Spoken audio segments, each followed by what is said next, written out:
والصلاة والسلام الأتمان الأكملان سيدنا ونبينا وقدوتنا وحبيبنا محمد بن عبد الله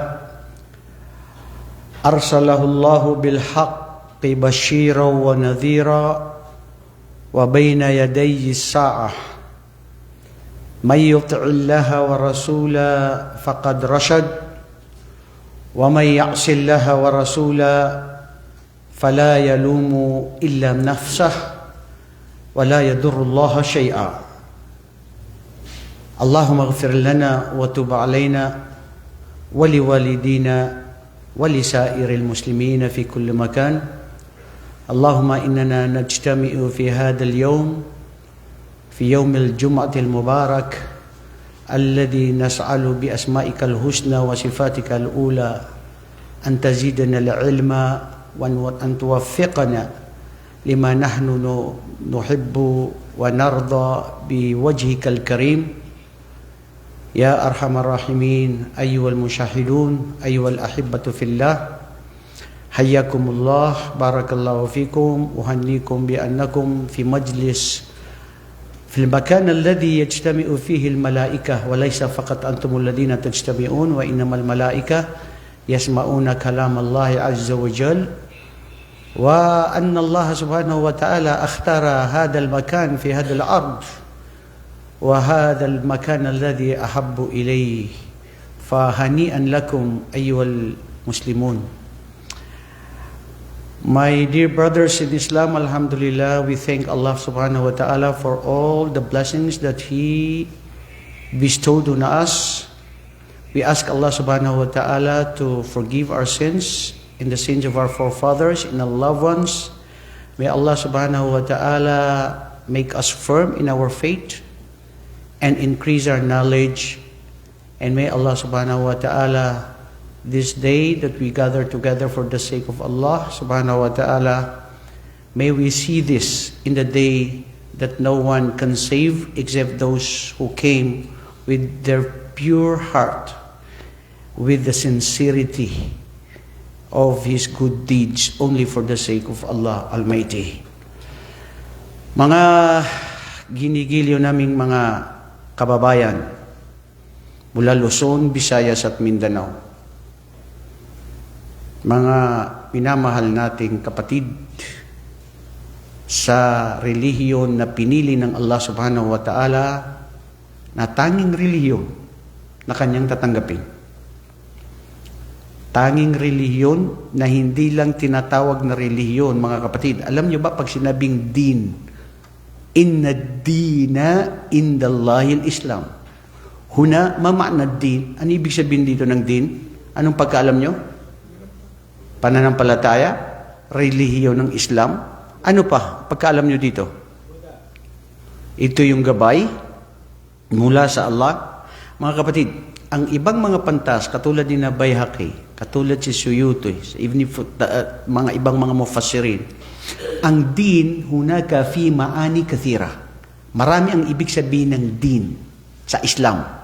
Una, likas o lingid sa ating kaalaman na ang din ay relihiyon, ito yung Islam, ito yung pamantayan, ito yung sistema, nandyan tayo, okay? Kasi ang Islam, ang buong buhay natin, ito ng Islam.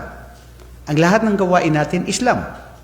Kung ang ginagawa mo ay naaayon sa turo ni Propeta Muhammad, at ang gawain ito ay mabuti na inaalay mo sa Allah para matanggap ang mabuti mong gawain. Bukod pa doon sa ibig sabihin ng ganun na ang yun ng relihiyon, ito ang gabay, ito ang sistema ng panuntunan ng pamumuhay, ang din dito, kapatid, ay ito na yung pag-uugali. Ito na yung kultura, ito na yung tradisyon, ito na kung anong ikaw bilang isang tao. Kaya matutunghayan natin sa hadith ni Propeta Muhammad sallallahu alaihi wasallam na sinabi niya, al-mar'u ala dini khalili. Tignan niyo yan. Sabi ni Propeta, katotohanan ang isang tao ay ayon siya, doon siya kung ano ang pag-uugali ng kanyang kasama. na lagi niyang kinakasama ng kaibigan niya. Kung anong kaibigan mo, sim-sim, sawa-sawa, magiging katulad mo din siya balang araw. So, ad-din dito ay yung pag-uugali, yung kultura, tradisyon, kung ano yun. So, ang Islam, isa yun sa ibig sabihin ng din ay kung ano na yung pag-uugali natin. Kaya ang Islam, ang pag-uugali niya ay mabuti. Lahat ng ma'ruf, lahat ng kabutihan, yan ang turo ng Islam. Isa rin sa sinabi nila sa din dito ay al-yawmul jaza. Maliki yawmiddin. Kung tutunghayan mo, sasabihin mo, Maliki yawmiddin. Siya ang makapangyarihan, siya ang Diyos sa araw ng paghuhukom. O di kaya, sa araw ng relihiyon. So kung sabihin mong relihiyon, parang hindi akma, parang hindi tugma. So ano ang sabi nila din dito sa din? Ay ang din ay ito yung pagbibigay ng Allah ng gantimpala at parusa. Sa araw ng paghukom. Maliki yawmiddin. Ang din ay kung anong ginawa mo dito sa mundo, mabuti, masama, matutunghayan mo sa araw ng paghukom. Wahada wa maani ad-din. At marami pa yun. Anyway, hindi yun ang ating usapin patungkol sa din. Hindi ko alam bakit yun ngayon pumasok sa isip ko. Ganun kasi, hindi natin panghahawakan ng ating pag-iisip dahil minsan nagbabago. Ngayon, mga kapatid, tunghayan natin ng isang kwento sa isang propeta na siguro alam nyo na, itong propeta ito, na naikwento na rin to sa Biblia. Sino yung mga Kristiyano dito? Itaas ang kamay, dati? Kristiyano, noon sa kabay? Ha? Dati, tinatanong ko dati, alhamdulillah mga kapatid, ginabayan kayo ng Islam sa pamamagitan ng habag at awa ng Allah. And I repeat, not all the people in the world, Allah will guide them. He only choose among the few chosen people. In other words, it manifested that Allah loves you because you are guided in His religion. Napakalaking biyaya yan, kapatid. Hindi lahat ng tao binibigyan ng gabay. At itong gabay sa atin ang Islam. Ya Allah, panatilihin kami sa relihiyong ito. Allahumma amin. Sa panatili ang paggawa ng kabutihan at paggawa ng lahat na ikalulugod mo. Noong nakaraang linggo, ang ating tinalakay ay tungkol sa kwento tungkol kay? Sinong makakaalala? Dulkarnain? Hindi pa natin kinuha, kapatid, si Dulkarnain. At si Dulkarnain, bilang correction sa atin lahat, hindi naman daw siya propeta. Innahu rajulun salih. Ayon sa karamihan sa mga pantas. Tao siya na gumagawa ng kabutihan, na hindi may makalimutan ang kasaysayan na nagawa niya sa pagtulong sa mga tao at pagiging matutuo niya sa mga tao. Sino ang makakaalala? Isang linggong lumipas at nakalimutan nyo na. Mada akhadna masmu hada rajul aw hada nabiyul muhib yuhibbuhu Allah. Ha? Si Ayub? Ha? Anong Kaidir? Adil? Abdullah. Hindi ka na ngayon nagsasalamin, kapatid. Ha? Si Dulkarnain ba? Walang Dulkarnain? Ha? Anong fudul? Ikaw, Ismael, hindi pa tumalab yung kape na iniinom. Anong kape ba yan na iniinom mo? Yan ba ay galing sa Batangas? Ha?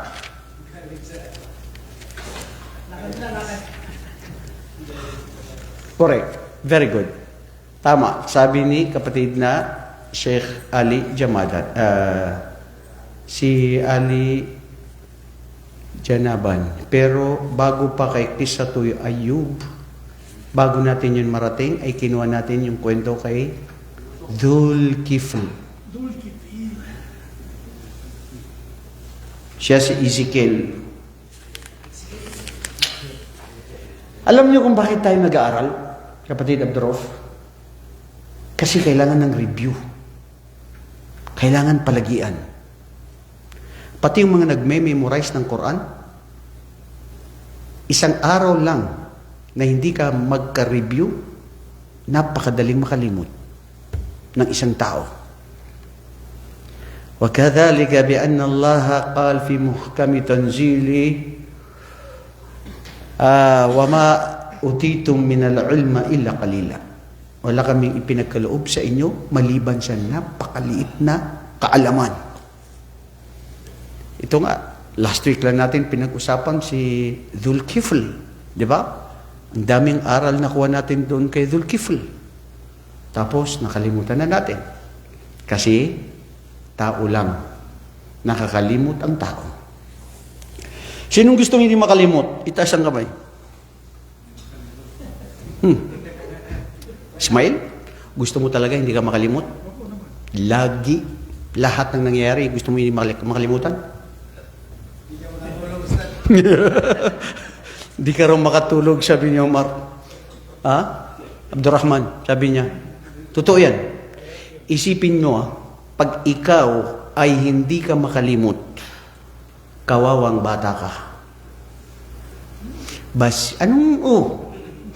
Yun, tama na yung sinabi niya, Abdurrahman. Kasi isipin mo, kapatid, kung hindi ka makalimot, lahat ng pinagdaanan mo, hindi mo makalimutan. Mahapdi, masakit, madilim, basig mabuong kabay. Bisag katong mga naggugma, nawa siya makalimot sa iyang mga gigugma, daghay gyud nagpakamatay kay naggugma na di makalimot. Ang misyan, ang pagkalimot ng isang tao ay isang biyaya ito ng Allah.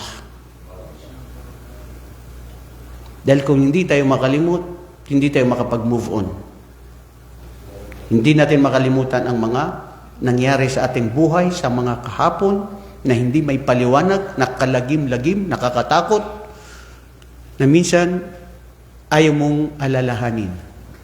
Di ba? Okay, sige Ustad, sino ba itong propeta na ito? Itong propeta na ito ay tungkol sa isang propeta na siya ay sa kanyang pagmamadali na hindi siya nag-antay ng amrullah, ng warner ng Allah o ng pag-uutos ng Allah sa kanyang pagmamadali. Siya ay sinubukan ng Allah subhanahu wa ta'ala bilang habag sa kanya. Nakinain siya ng napakalaking isda sa dagat. Sino propetang ito? Si Jonas. Yan, si Jonas. Sino nga ba si Jonas?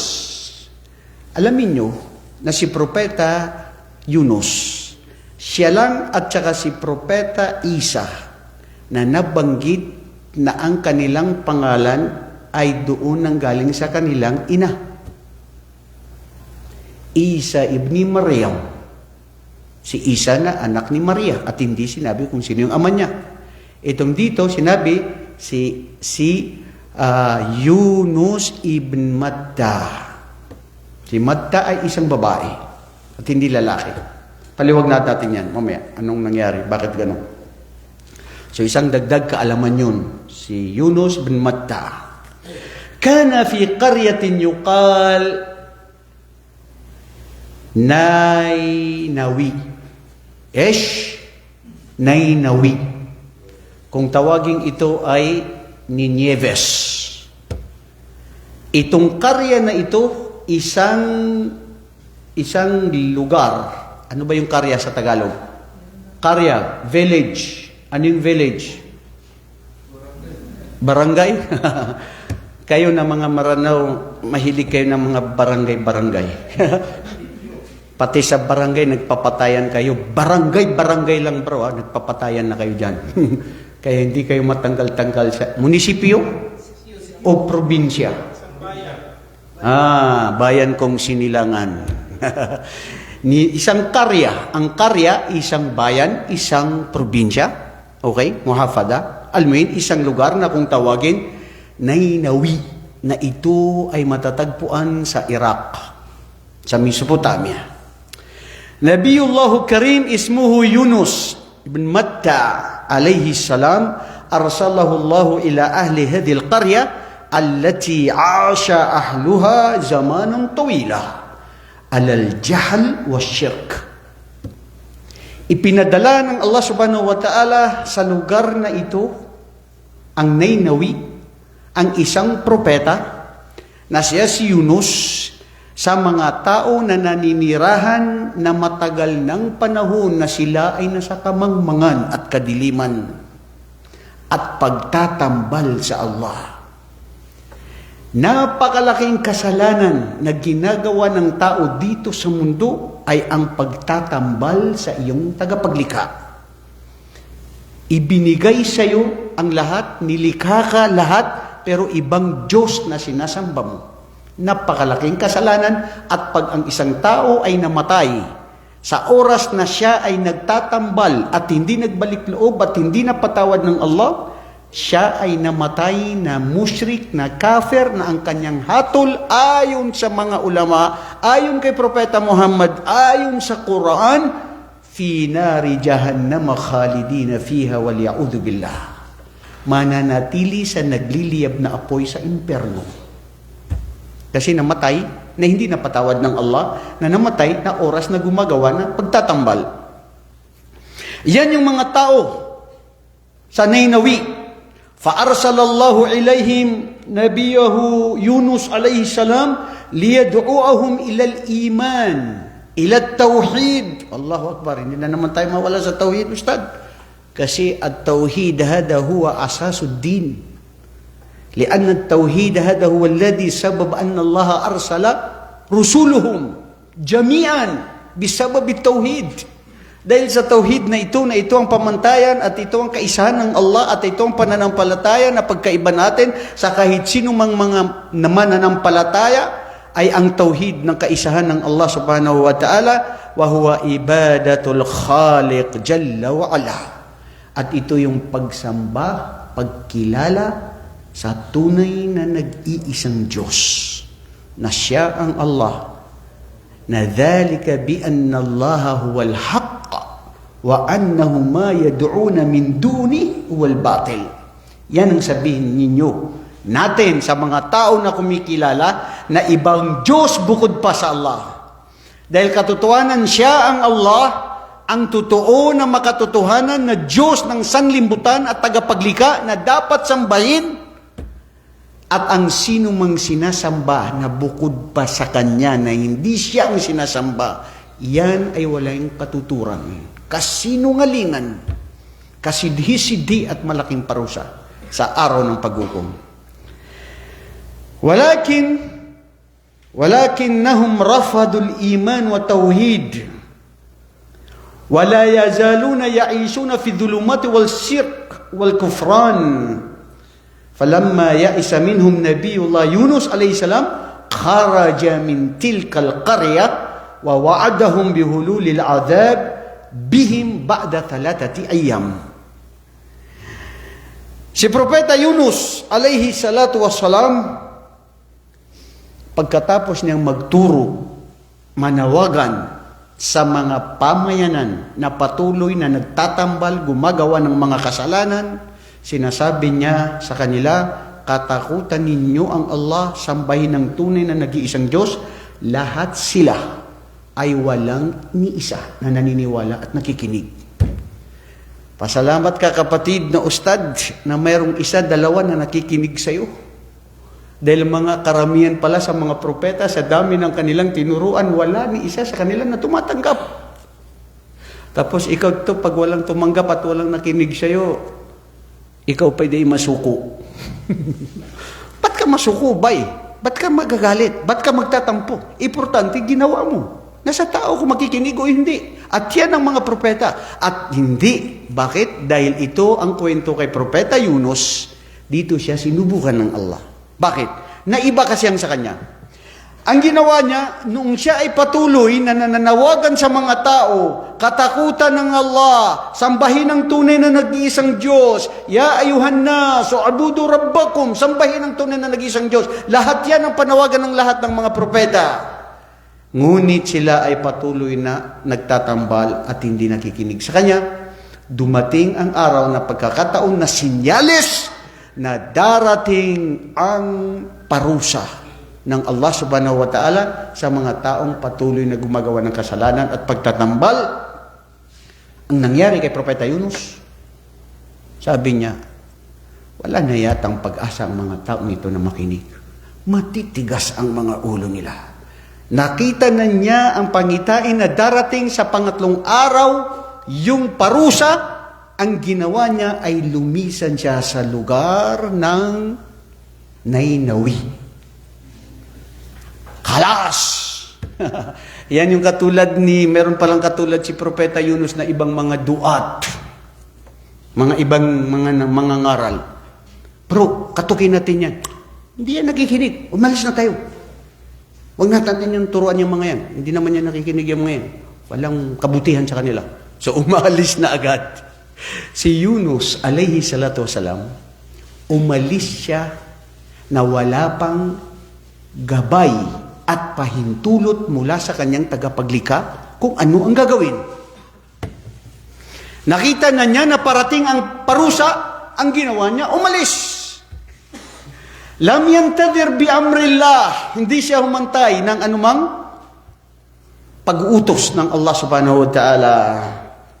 Lam yantadir Yunus alayhi salatu wasalam an ya'tihi al-amru min Allah jalla wa ala بالرحيل من هذه القرية الظالمة فتعجل الخروج وهو في حالة من الهزن والغضب. Propeta kasi, tao lang din siya, hindi naman siya anghel. So hindi nakinig ang mga tao, nagpabilis siya, iniwan niya ang kanyang mga tao, na siya ay may lungkot, galit sa kanya, sa mga taong ito. Dahil walang isa, walang nakinig.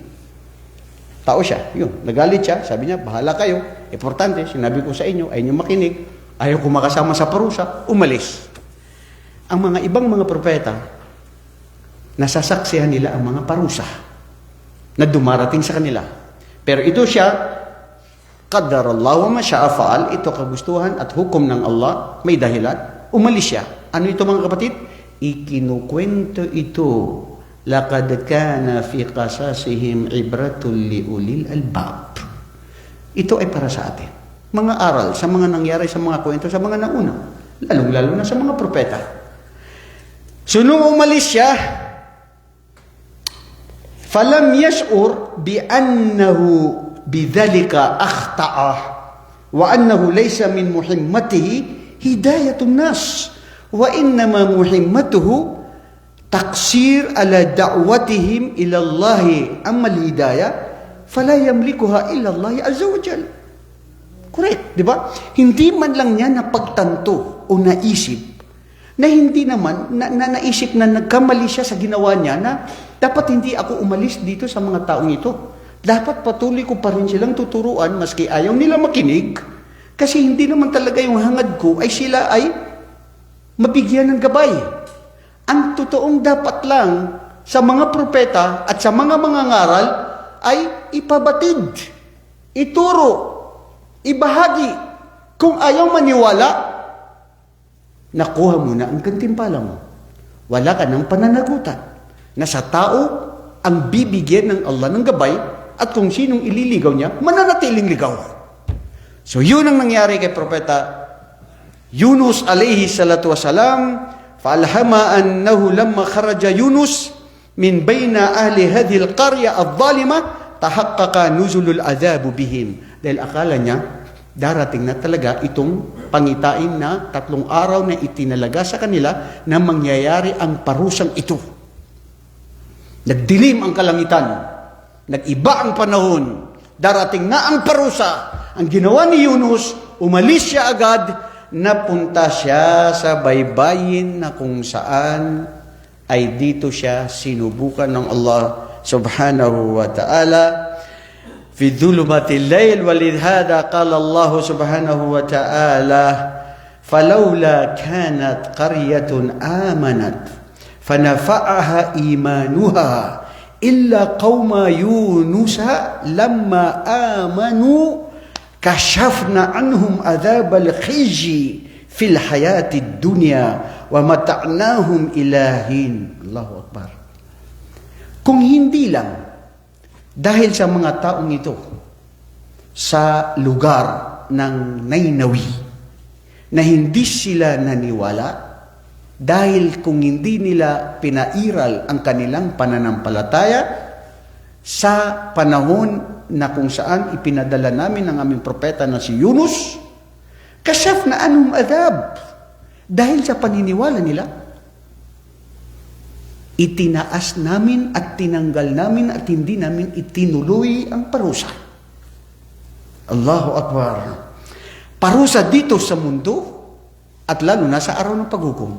Mga kapatid, nabanggit sa hadith ni Propeta Muhammad sallallahu alaihi wasallam na walang panahon ng mga propeta na buong pamayanan ng isang propeta na naniwala lahat ay maliban sa panahon at mga tao ni Propeta Yunus. Lahat sila naniwala noong lumisan ng kanilang propeta. Mamaya, tanong ko sa inyo, ano yung mga aral doon? Umalis ang isang propeta? Dahil pag umalis ka, anong nangyari? Hindi naman ang naging resulta noon ay magagabayan mo kami kung nandyan ka o wala. Kasi lahat sila naniwala. Tumugon sa pananampalataya sa pagtalima sa tunay na nag-iisang Diyos. At yun ang dahilan kung bakit tinanggal ng Allah ang parusa dito sa mga taong ito. وَكَانَ الْجَوَابُ عَلَى يُونُسْ أَنْ يُعْرَضَ بِقَضَاءِ اللَّهِ تَبَارَكَ وَتَعَالَى وَيُسَلِّمُ لِأَمْرِهِ فَلَيْسَ لِلْعَبْدِ أَنْ يَغْضِبُهُ فِعْلُ رَبَّهِ. Ang tao kasi, tayo mga kapatid, ipaubaya natin ang ating buhay sa Allah. Kahit anong mangyari sa pinagdadaanan mo. Lahat tayo, may mga kanya-kanyang pinagdadaanan. Depende lang ng grado, level. May masidhi, may mapait, may kunti lang, mayroong hindi na nakayanan, kulang ang panampalataya, nagpakamatay. Waliya'udzubillah, astaghfirullah, wa atubu ilayh. Kailan lang meron ako nakita, dalawa daw na magsyota, nagpakamatay sila sa YouTube, sa Facebook. Oh, biniti nila ang kanilang dalawang sarili. Kaya si Yunus, alayhi salatu wasalam, pinagsabihan ng Allah subhanahu wa ta'ala, si Propeta Muhammad, pinagsabihan ng Allah subhanahu wa ta'ala na huwag siyang maging katulad ng isang alipin na propeta na ito ay hindi umantay sa pag-utos ng Allah subhanahu wa ta'ala at lumisan agad. Sabi ng Allah subhanahu wa ta'ala sa suratul Qalam, fasbir li hukmi rabbik wala takun kasahibil haut. Magtimpi ka, ikaw Muhammad.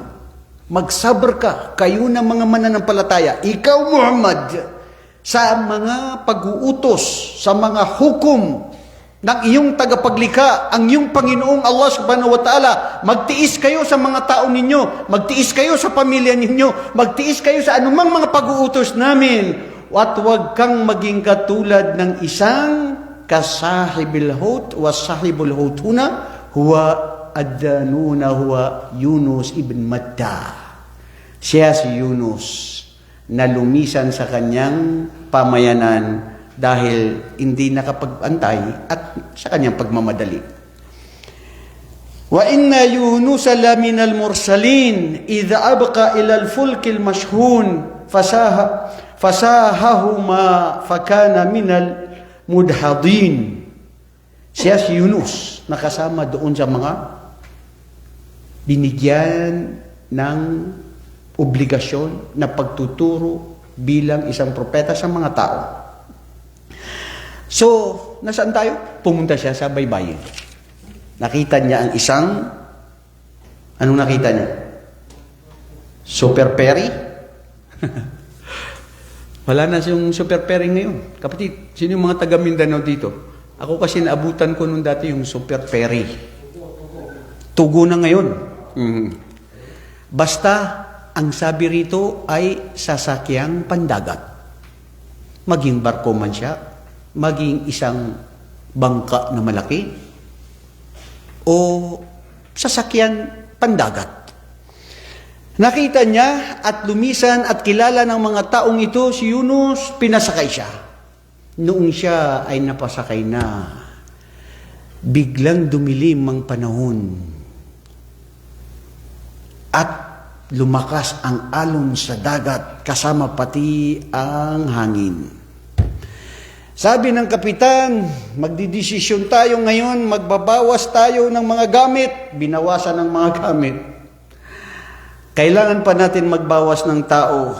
Dahil ayon sa kultura na paniniwala nila, kung bakit tayong nandito ngayon sa ganitong pagsubok na nasa binggit ng kamatayan tayo ngayon, ay dahil mayroon tayong kasamaan dito na makasalanan. Dapat maalis. Dahil bakit? Nakasama natin ngayon. So we are on the same boat. Nadamay pati tayo. Kung mayroon siyang virus, sim-sim sawa-sawa. Kasama natin siya ngayon, kaya dapat umalis. Sabi nila, sinong dapat umalis? Sabi ng kapitan, naf'al al-qura. Gagawa tayo ng, anong tawag doon yung, sa Tagalog yung, ano, ganyan? Ruleta? Anong ruleta? Yung ruleta ba tawag doon? Yung, anong tawag doon sa pagpipili-pilian na pag yan ang nangyari, at kung sino yung dyan tumo, Lottery? Lottery? Okay. Whatever you call it. Okay. Sabi ng kapitan, hindi kasi walang aamin. Walang magsasabi dito na sinong makasalanan dito. Halimbawa tayo dito, bro. Sige na, sabi natin. Hindi tayo makahinga. Walang oxygen. Parusa ito ng Allah. Kung sino may kasalanan, lumabas. Meron bang aamin sa inyo dito na, Ustad, ako man yung makasalanan, sorry, lalabas ako. Wala, mahiya ka bro, hindi mo yan gagawin. So, kaliwali. Nochi balachi, ayahan. Pero nagigilty na dito si Yunus. Sabi nila, o sige, gawin natin yan, kasi yan ang pwedeng magbigay ang Allah ng gabay. Nung pag-ikot nila, pumunta kay Yunus. Oh, sabi nila, kaliwali hada. Propeta yan, mabuting tao yan. Lahat siya, bakit siya ang bibigyan natin? Bakit siya ang paalisin dito? Sabi nila, sige, ulitin natin. Baka nagkamali lang dahil sa hangin or whatever. Gumano na naman uli. Pag ano na naman, si Yunus na naman, kapatid. So, sinyalis na yun. Ha? Wala na magawa. Hindi na sinasadya. Dahil si Yunus na talaga ito. Sige, sabi, last na ito. Pangatlo, gawin na natin uli. Paglagyan nila uli, wallahi, si Yunus na naman ang lumalabas. Sabi ni Yunus, wag nyo nang antayin na kayo ang mag-aano sa akin. Dahil ako na ang kusang loob na tatapon sa dagat. O ako ay tatalon dito sa dagat. Allahu Akbar, sa kadiliman ng gabi, bro. Sakay tayo lahat ng barko. Diyan lang tayo punta sa Red Sea. Sinong tatalon dyan sa dagat? Diyan, napakadilim. Ha? Maraming mga shark. Ya Allah, Ya Rab, anong nangyari dito sa iyong propeta? Pagsubok, sinubukan. Pero napakaraming aral na mapupulot dito sa nagawa ng propetang ito. Al-malaikatu tashfa'u lahu inda Allah Jalla wa Ala. Ang mga malaika, narinig nila, nakita nila kung paano tumalon ng isang propeta na alipin ng Allah subhanahu wa ta'ala. Inna Yunusan nabiyallah alayhi salatu wasalam hina bada'a lahu yad'u bihadhihi al-kalimat wa huwa fi batni al-hut qala Allahumma la ilaha illa anta subhanaka inni kuntu minadh-dhalimin. Natandaan nyo yung sinabi ng kapitan? Wala kung bakit ito nangyayari sa atin ay dahil mayroong sakay sa atin na nakanyang naapi ang kanyang sarili, makasalanan. Napabatid ni Yunus na siya yun, tumalon sa dagat, humiling sa Allah na walang Diyos na maliban sa iyo, ikaw ya Allah, ang tunay na Diyos na nag-iisa na dapat sambahin, luhalhati sa iyo, kaluhalhatian sa iyo, papuri sa iyo. Ya Allah, ako ay napabilang sa mga tao na naging naapi niya ang kanyang sarili, napangibabaw ang kanyang sarili kaysa sa iyong pag-uutos, kaysa sa iyong kagustuhan. Fa'aqbala da'wat takhfif. Mga kapatid, isang riwaya, nabanggit yun Yunus. Kasi nung nandun na siya sa dagat, isipin nyo 3 kadiliman na hindi mapaliwanag ang dilim sa kasaysayan na nangyari sa buhay dito sa mundo.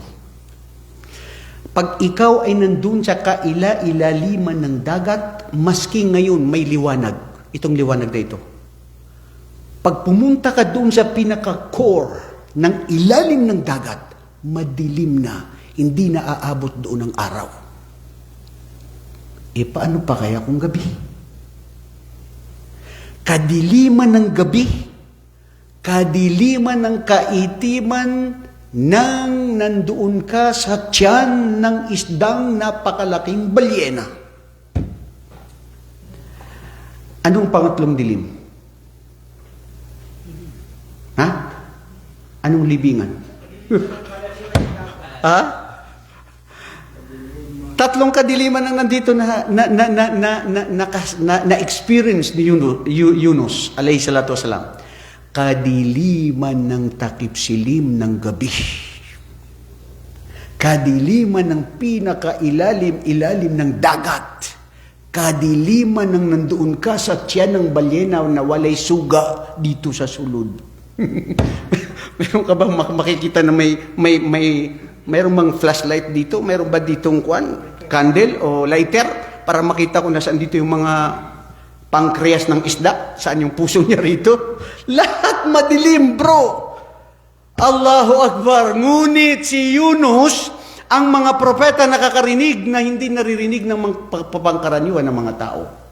Narinig niya sa kaila-ilaliman ng dagat na walang nakakarinig, na walang nakakaalam, pumupuri, lumuluwalhati ang mga ibang nilalang sa dagat. Ang mga isda, ang mga, kung may mga nabubuhay na mga dahon, ang mga bato, mismo ang malaking balyena, na intindihan niya at narinig niya kung paano pumuri at lumuwalhati sa Allah.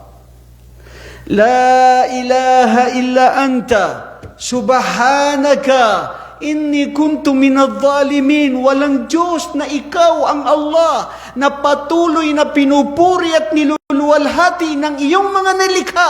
Ano ito? Sa kaila-ilaliman ng dagat, sa gabing ito ng takip silim ng lahat, wala akong makita, wala akong maliban sa naririnig ko, na lahat ay pumupuri.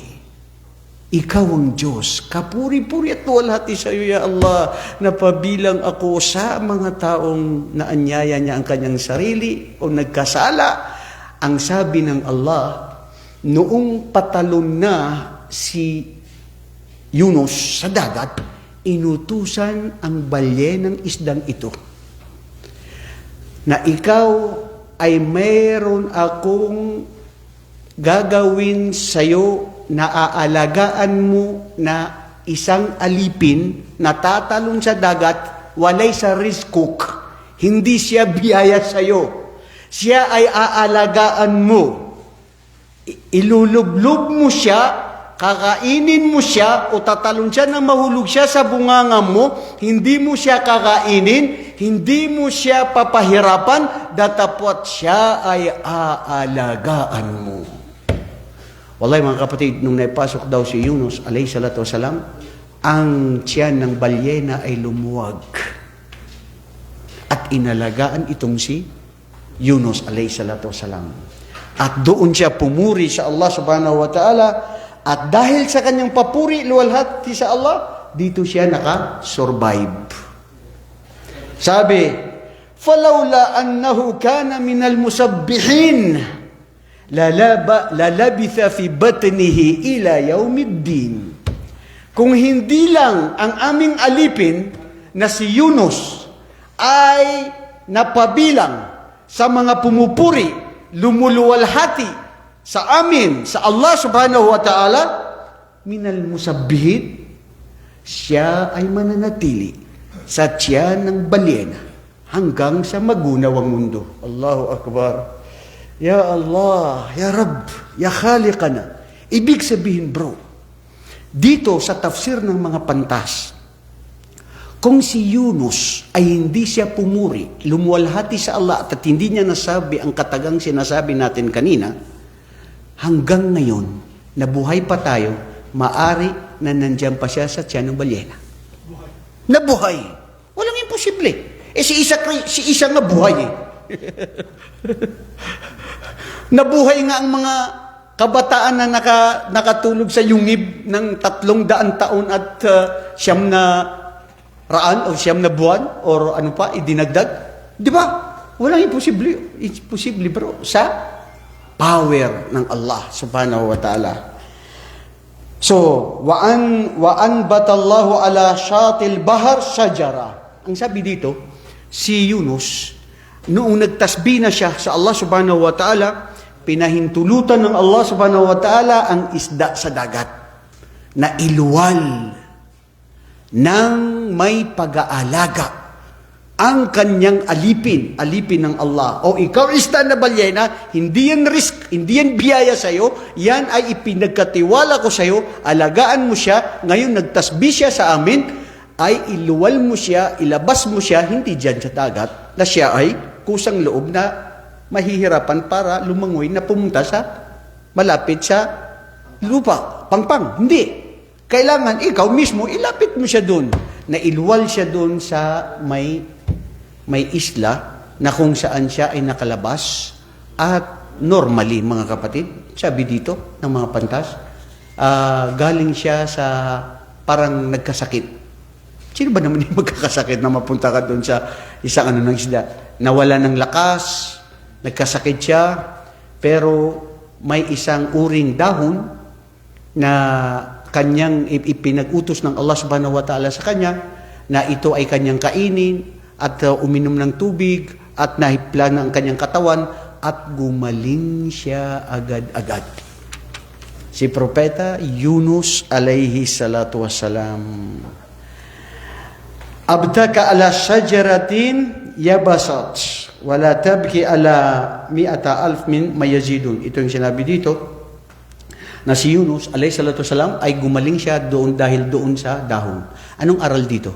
Mga kapatid, ang aral dito, ang mga dahon na nakikita natin na akala natin baliwala, ginawa yan ng Allah bilang isang herbal. Mashallah. Bilang isang gamot sa atin. Correct. Ang dami kayang mga hindi mo alam na natutuklasan na gamot pala ito. Yan, di ba? Yung mga dahon-dahon na yan. Kaya totoo minsan yung mga albularyo na ginagamit nila, mga gamot-gamot dyan sa mga dahon-dahon. Huwag ka lang maniwala sa mga katulad ni Mang Kipweng na ang ginagawa niya, nagsishirk. Tumatawag ng mga iba't ibang mga nilalang at nagsasabi sa iyo na ito ang gawin mo, magbayad ka at ito ang gawin mo at ito ang iaalay mo. Yun ang shirk. Wallahi, mas kinagamot ka doon na ikaw ay nakapagtambal sa Allah. Dahil pinaniwalaan mo ang mga ginawag turo niya na wala sa turo ng Islam pagkos ito ay pandilin lang sa isang tao. Mga kapatid, ang nangyari dito kay ilan ang tauhan na pamayanan ni Yunus? Palagay niyo. Ha?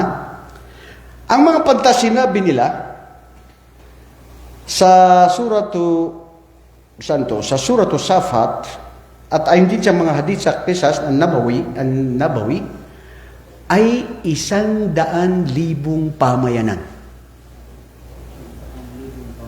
100,000. So hindi gaano karami. Pero marami na yun sa kapanahunan na yun. Wa arsalna ila 100,000 wa yazidun fa amanu Fa'amanu famatta'nahum ilahin. Ipinadala namin siya sa pamayanan na humigit kumulang 100,000 mga tao na pamayanan na silang lahat ay naniwala. Pagkatapos na lumisan ng kanilang propeta at nagbalik loob sa Allah. Mga kapatid, itong si Yunus, nabanggit ito sa isang hadith ni Bukhari at saka si Muslim na si Propeta Muhammad sallallahu alaihi wasallam nung napunta siya sa Taif. Dumaan siya sa Taif at isa lang sa mga kabataan na nandoon siya sa tribu na nanggaling sa Nainawi, doon sa Iraq. Napadpad sa Taif, na ang kanyang mga ninuno ay galing doon. Tapos nakita niya, nagkamit sila ni Propeta Muhammad sallallahu alaihi wasallam, nagsalam si Propeta Muhammad sallallahu alaihi wasallam at nagtaka siya. Sabi niya, "Alaikumussalam, paano itong salam na ito?" Nagtanong si Propeta Muhammad sallallahu alaihi wasallam, "Tige, saan ka ba nanggaling?" Sabi niya, "Nanggaling ako sa karya ng Nainawi." "Ah, nanggaling ka dyan. Na dyan nanggaling ang aking kapatid na si Yunus." Nagtaka ang isang taong ito. Sabi niya, "Kilala niyo po si Yunus? Yan ay aking kapatid. Kapatid ko sa pananampalataya, siya isang propeta, ako rin ay isang propeta." At doon, ang pangalan ng taong yun ay si Adas. Siya ay tumanggap sa Islam. Napatunayan niya, napagtanto niya na naiwanan ng kanyang mga ninuno patungkol kay Yunus at nagpagtanto niya na doon mismo sa Taif, walang naniwala, matanda, bata, pinahirapan si Propeta Muhammad, iisa lang, ito si Adas. Na hindi pa dumating malayo pa siya doon. Hindi pa dumating sa kanya ang mensahe na, maniwala kayo. Di ba? Doon lang sa conversation, sa pamamagitan nun, ay siya ay tumanggap sa Islam. Okay mga kapatid, tapos na, pero bago tayo natin ito tapusin, mga durusun Mustafa min hadil qissa. Anong mga aral na napupulot dito? Una, al-mu'minu sadiq yahzun wa yatafattar qalbahu huznan wa lamma inda ma yura qawmuhu ya'suna rabbahu azza wa jal. Ya'suna rabbahu azza wa jal.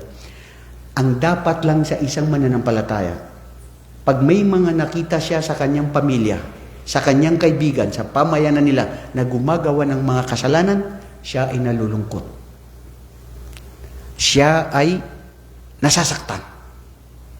Kung ikaw na ituturing mo na mananampalataya ka, na harap-harapan mo ang pamilya mo, kapwa mo, mga tao gumagawa ng kasalanan, walang nararamdaman ng puso mo, mag-ingat ka kapatid, baka maging kabilang ka sa kanila. Kasi ang Muslim, mayroon siyang pakiramdam na mali ang ginagawa ng mga ito, kaya ikaw ay nalulungkot at sumasama ang loob mo. At yan ang ginawa ni Yunus, alayhi salatu wasalam. Pangalawa, anna rifqa matlub fi kulli shay'in wa bi khasatin inda da'wati ila Allah. Ang kailangan ang pag-unawa. Ang kailangan ang pagtitimpi. Ang kailangan ang mahabang pagtitimpi sa mga tao na kinakailangan lalo-lalo na sa larangan ng pagtuturo, sa pagdadawa. Kasi maraming hindi makikinig sa'yo. Pero sa atin, ang hangad natin, ang mga propeta, وَمَا أَسْأَلُكُم مِّن شَيْءٍ, wala kaming itinatanong sa inyo. وَمَا أَسْأَلُكُمْ عَلَيَّ مِنْ أَجْرٍ إِنْ أَجْرِيَ إِلَّا عَلَى رَبِّ الْعَالَمِينَ. Hindi kami nangangailangan ng tulong o pera o papuri mula sa inyo, pasasalamat sa inyo. Ang hangad namin bilang mga propeta o mga nangangaral na totoo sa Islam ay ang habag at awa ng Allah at gantimpala sa araw ng paghukom. Yan ang hiling natin, mga kapatid. Pangatlo, yambagi lil mu'min an yakuna wafkan inda amrillah sabiran li hukmi. Kinakailangan ng isang mananampalataya sa mga batas ng Allah subhanahu wa ta'ala, sa mga pag-uutos niya, kailangan siya ay matimpi. Kailangan niyang tanggapin yun sa Allah subhanahu wa ta'ala. Panglima, kad yabtali Allah ibadahu salihin idha waqa minhum shay min al-mukhalafati li amrillah. Correct, totoo yan. Ang pagsubok ng Allah ay tinatamaan ang sinuman sa kanyang mga mabubuting mga alipin, lalo na kung ito ay makagawa ng kasalanan. Makagawa ng nalinlang mong sarili mo. Bakit? Kasi yun na ang uri ng pagmamahal sa iyo ng Allah. Yun na ang uri ng kapatawaran sa iyo ng Allah subhanahu wa ta'ala sa kasalanan mo na pinawi niya na dito sa mundo at ayaw niya na ikaw ay parusahan pa sa araw ng paghukom. Kaya ang Muslim, ang parusa dito sa atin, ang mga hirap at pagsubok dito sa atin, biyaya ito ng Allah. Dahil kapatawaran ito ng Allah sa atin at kung ikaw ay magtimpi para sa Allah, ang gantimpala ay ang paraiso niya sa araw ng paghukom. Akharu du'a al-i'tirafu bil khata' في النجاه من أحوال فقد نجى الله يونس بدعوته فلولا أنه كان من المصبحين للبث في بطنه إلى يوم يبعثون. Correct. Sa pamamagitan ng dua, mga kapatid, dito ang mga panalangin natin ay tinatanggap ng Allah subhanahu wa ta'ala sa oras na ikaw ay gipit at nangangailangan. Hindi ka pababayaan ng iyong tagapaglikha sa lahat ng mabuti mong ginagawa dahil sa iyong pagdadakwa. At bilang panghuli, mga kapatid, sa Islam, ta'atul makhluqat lillahi azza wa jal wal hut ibtuli Yunus kama amar walam yaqus alayhi wa indama amarahu bi ilqa'i istijaba li amri. Ang lahat ng mga pinag-uutusan ng Allah subhanahu wa ta'ala, pag pinag-utusan niya, mangyayari ang mangyayari. Dahil ito ang kanyang batas. Pinag-utusan ng pinakamalaking isda. Ano ang pag-uutusan ng mga sundalo ng Allah dito sa mundo? Ang hangin, ang apoy, ang dagat, ang lahat. Pag gusto ng Allah, utusan yan para bila pagsubok sa tao, mangyayari. Pero tayo bilang mananampalataya, nandun pa rin sa koneksyon natin sa Allah subhanahu wa ta'ala, mga aral sa ating buhay na dapat ito ay tanggapin natin sa mga aral sa kwento ni Propeta Jonas. Jazakumullahu khairan, barakallahu fikum, wa sa'alullah subhanahu wa ta'ala yazidna al-ilma wa yaj'alana minal muttaqin. Subhanakallahumma wa bihamdik asyhadu an la ilaha illa anta astaghfiruka wa atubu ilaik. Assalamualaikum warahmatullahi wabarakatuh.